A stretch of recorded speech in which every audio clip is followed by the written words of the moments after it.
The U.S. flag was hoisted Thursday outside of the long-shuttered ambassador's residence in Damascus, in a signing of growing ties between Washington and the new Syrian government.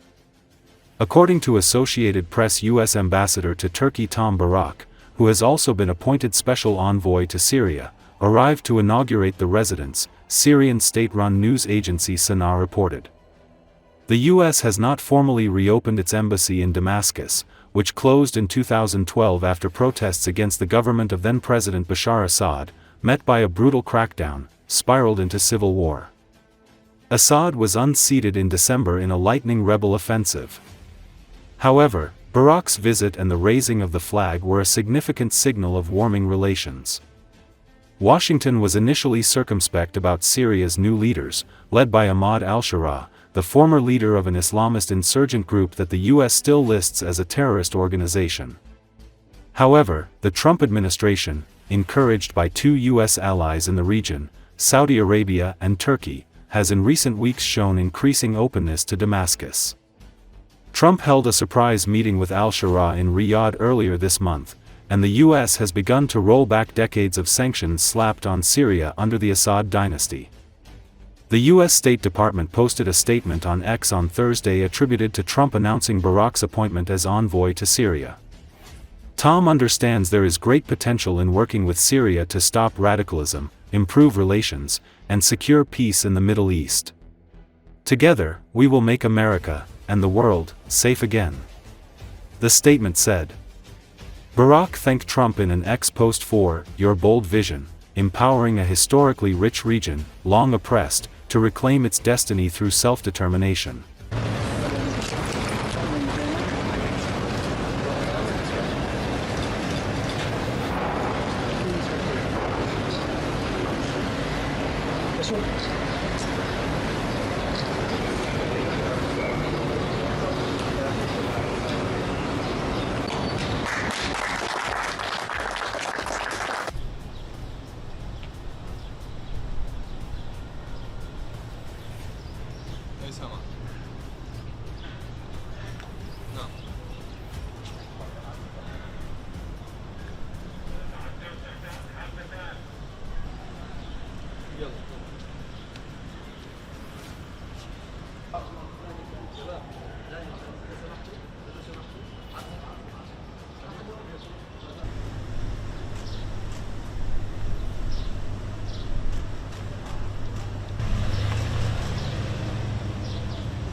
Ukrainian President Volodymyr Zelenski met with new German Chancellor Friedrich Merz in Berlin on Wednesday as Ukraine seeks further military support amid a recent escalation in Russia's bombing campaign, despite US-led efforts to end the war. According to Associated Press, Germany has been the second biggest supplier of military aid to Ukraine after the United States. Merz has plunged into diplomatic efforts to try to secure a ceasefire and keep Western support for Ukraine intact since becoming Germany's leader 3 weeks ago.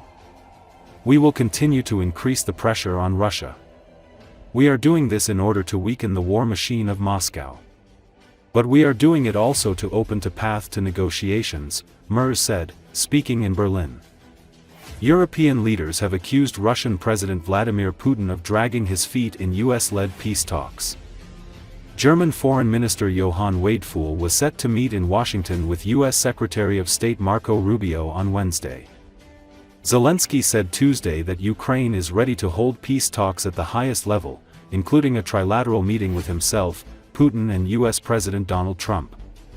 Zelensky said he would accept any configuration of talks, whether that includes one trilateral meeting or separate meetings with Trump. Merz said on Monday that Germany and other major allies are no longer imposing any range restrictions on weapons supplied to Ukraine as it fights to repel Russia's full-scale invasion, which began in February 2022. Mirza's government hasn't said whether it will supply its Taurus long-range cruise missiles to Ukraine, something his predecessor, Olaf Scholz, refused to do and which Mirza advocated for as opposition leader. The government has said it would no longer provide full details of the weapons it's supplying to Ukraine, unlike Scholz's administration, citing the need for strategic ambiguity.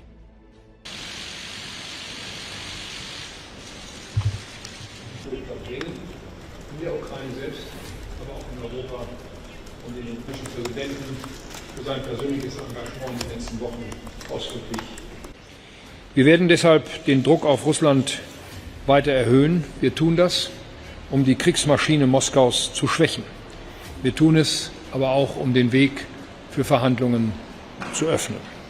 Ich sage für die Bundesrepublik Deutschland, wir werden in diesem Zusammenhang alles tun, damit Nord Stream 2 eben nicht wieder in Betrieb genommen werden kann. Штатів, чи ця зустріч готується, за яких передумов вона може відбутися, і чи вже визначилися? Wir werden unsere militärische Unterstützung fortsetzen und wir werden sie ausbauen, damit sich die Ukraine jetzt und in Zukunft eben gegen diese russische Aggression weiter zur Wehr setzen kann. Und ich will in diesem Zusammenhang etwas Neues hervorheben. Wir finanzieren einen beträchtlichen Teil der Starlink-Abdeckung des Landes und unsere Verteidigungsminister werden heute eine Absichtserklärung über die Beschaffung weitreichender Waffensysteme aus ukrainischer Produktion, sogenannter Long-Range Fires, unterzeichnen. Es wird hierbei keine Reichweitenbeschränkungen geben. Die Ukraine kann sich damit vollumfänglich verteidigen, auch gegen militärische Ziele außerhalb des eigenen Staatsgebiets. Mit Sanktionen gedroht. Sie haben ihm ein Ultimatum gestellt. Und das wird eine Zusammenarbeit auch auf industrieller Ebene sein, die sowohl in der Ukraine als auch hier in Deutschland stattfinden kann.